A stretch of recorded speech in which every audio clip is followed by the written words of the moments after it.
Assalamualaikum warahmatullahi wabarakatuh. Selamat pagi teman-teman dari kelas Ekonomi Syariah I. Sebelumnya perkenalkan, nama saya Lucy Yuliana Rahmadani, NIM 401190274. Saya di sini akan menjelaskan materi yang terkait dengan pasar modal syariah. Seperti yang kita ketahui bahwa pasar itu adalah tempat bertemunya para penjual dan pembeli untuk melakukan suatu transaksi. Transaksi ini bisa dilakukan secara langsung maupun tidak langsung. Secara langsung misalnya di pasar tradisional, supermarket, dan lain sebagainya. Secara tidak langsung misalnya menggunakan aplikasi digital seperti marketplace di Shopee, Lazada, Tokopedia, dan lain sebagainya. Definisi pasar modal syariah.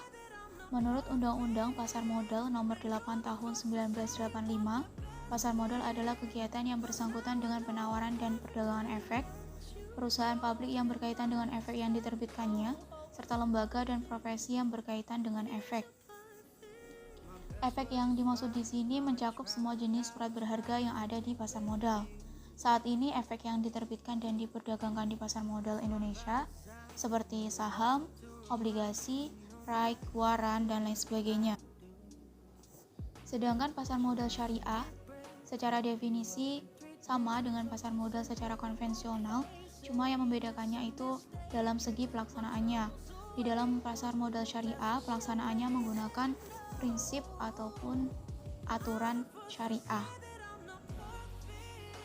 Hukum pasar modal syariah tidak dijumpai baik dalam Al-Quran maupun hadis nas yang membicarakan tentang masalah pasar modal dan juga hukumnya. Dewan Syariah Nasional Majelis Ulama Indonesia pada tahun 2003 mengeluarkan fatwa tentang kebolehan bertransaksi di pasar modal selama mekanisme dan objeknya tidak bertentangan dengan prinsip syariah. Kemunculan fatwa DSN MUI tahun 2003 dilatar belakangi oleh: yang pertama, perkembangan ekonomi suatu negara tidak mungkin lepas dari perkembangan pasar modal.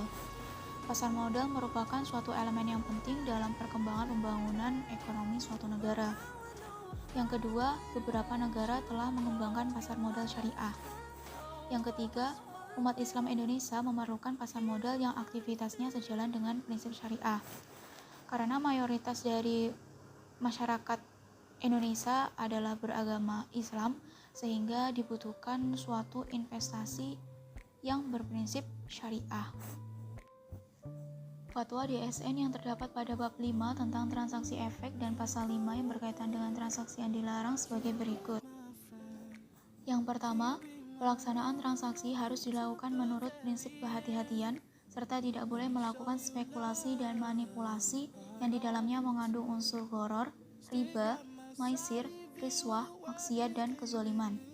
Yang kedua, tindakan spekulasi transaksi yang mengandung unsur gharar, riba, maisir, riswah, maksiat, dan kezaliman sebagaimana dimaksud dalam ayat 1 di atas meliputi: yang pertama ada najsi, yaitu melakukan penawaran palsu; bai al-a'dum, yaitu melakukan penjualan atas barang efek syariah yang belum dimiliki; insider trading, yaitu memakai informasi orang dalam untuk memperoleh keuntungan atas transaksi yang dilarang; menimbulkan informasi yang menyesatkan; melakukan investasi pada emiten atau perusahaan yang pada saat transaksi tingkat nisbah utang perusahaan pada lembaga keuangan ribawi lebih dominan dari modalnya; margin trading, yaitu melakukan transaksi atas efek syariah dengan fasilitas pinjaman berbasis bunga atas kewajiban penyelesaian pembelian efek syariah tersebut; ihtikar atau penimbunan; dan transaksi-transaksi lain yang mengandung unsur di atas. Fungsi pasar modal syariah. Fungsi pasar modal syariah itu ada 5. Yang pertama, memungkinkan bagi masyarakat berpartisipasi dalam kegiatan bisnis dengan memperoleh bagian dari keuntungan dan resikonya. Yang kedua, memungkinkan para pemegang saham menjual sahamnya guna mendapatkan likuiditas. Yang ketiga, memungkinkan perusahaan untuk meningkatkan modal dari luar untuk membangun dan mengembangkan lini produksinya.